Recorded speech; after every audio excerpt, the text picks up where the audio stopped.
परंपरा के अंदर ये नवरात्रि के जो प्रसंग है ये तो देवी माँ की उपासना के लिए थे। नवरात्रि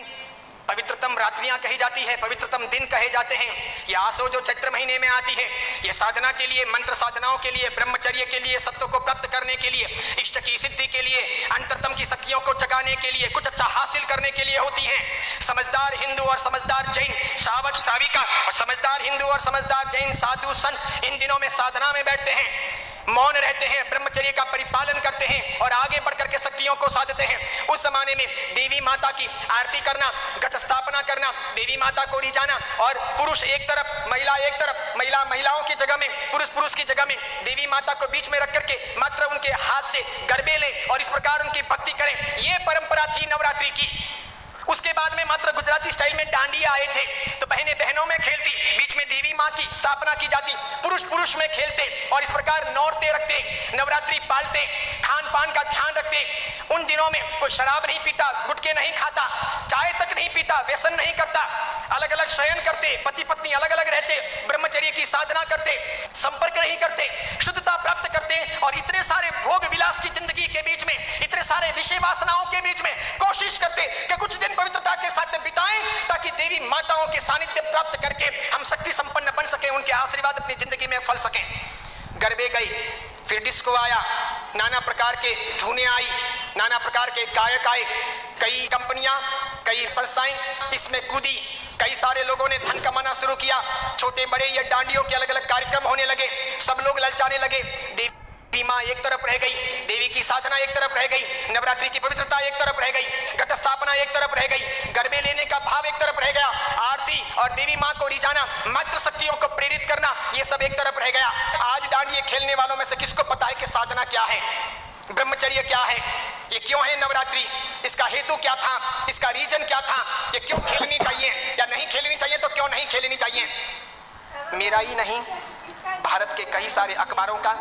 कई सारे समाजविदों का, कई सारी अन्य सामाजिक संस्थाओं का ये सर्वे वर्षों से रहा है, समय समय पर किया जाता रहा है कि नवरात्रि के महीने 2 महीने के बाद में जितने गर्भपात होते हैं उतने गर्भपात बाकी के 11 महीने में नहीं होते। तो ये व्यभिचार नहीं है तो क्या है, ये दुराचार नहीं है तो क्या है, ये जीवन की भ्रष्टता नहीं है तो क्या है। इस बात पर मैं कुछ वर्षों पहले बोला था, अभी किसी ने वो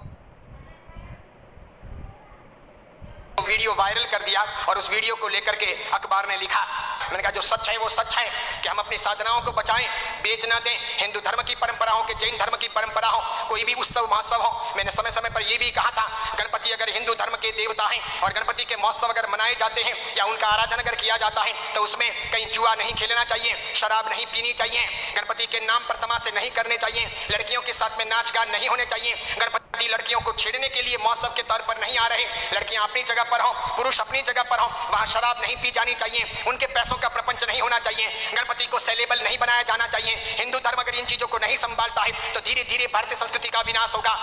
सिखों ने अपनी धर्म परंपराओं को संभाला है, मुसलमानों ने अपनी धर्म परंपराओं को संभाला है, ईसाइयों ने अपनी धर्म परंपराओं को संभाला है, उनके जो वो उसमें घालमेल नहीं करते। हिंदू और जैनों को इस बारे में सावधानी रखनी आवश्यक है, कल ऐसा ना हो जाए कि पर्युषण महापर्व के दिन आए या आखातीज का दिन आए या कार्तिक पूर्णिमा का दिन आए और कोई उसे किसी प्रतिष्ठान के नाम पर प्रोजेक्ट कर ले कि चलो अब महोत्सव को इस प्रकार मनाएंगे उस प्रकार मनाएंगे, तो 25 साल 50 साल के बाद में ऐसा हो सकता है कि हमारी होली की आराधना या हमारे पर्युषण महापर्व की आराधना का रूप रंग बदल जाए। जैसे मैंने नहीं कहा था कि मात्र संगीतकारों को बुला करके हम 9 दिन की भक्ति रख लें, सुबह भी भक्ति रात को भी भक्ति, ठीक है, और इस प्रकार पर्युषण आगे बढ़ जाए और अच्छी खासी संख्या के अंदर वे आधुनिक संगीतकार आधुनिक धुनों पर बहुत गाएं और नौजवान लड़के लड़कियों को मजा आ जाए, सब वहीं पर जाएं। तो 10 साल 15 साल तक अगर ऐसा चले तो आज एक ने किया, कल दूसरा करेगा, परसों तीसरा करेगा, बाद चौथा करेगा, धीरे धीरे साधुओं के व्याख्यान में कोई नहीं जाएगा, पर्युषण महापर्व के प्रवचन एक तरफ रह जाएंगे, कल्पसूत्र जी हवा खाते रह जाएंगे और पर्युषण का रूप बदल जाएगा। ये नहीं हो सकता, ये नहीं किया जाना चाहिए। मैं इसलिए कह रहा हूं कि मेरी जिंदगी तो बहुत छोटी है, मैं तो कल दुनिया से चला जाऊंगा, लेकिन भगवान के शासन की परंपराएं नहीं मरनी चाहिए, हमें उन्हें जिलानी होगी। हमारे बच्चों को ये पता नहीं, उनको तो क्या है नाचना गाना कूदना घूमना फिरना अच्छा लगता है, उन्हें सामाजिक प्रतिक्रमण ना अच्छे लगे, बिना पंखों के रहना उन्हें ना अच्छा लगे, लेकिन जरूरी यह है पर्युषण महापर्व की पूरी प्रक्रिया, उसकी साधना की सारी व्यवस्था समझी जानी चाहिए और इसीलिए हर बाबत के अंदर सावधानी आवश्यक है। हमारा यह वीडियो अगर आपको पसंद आया हो तो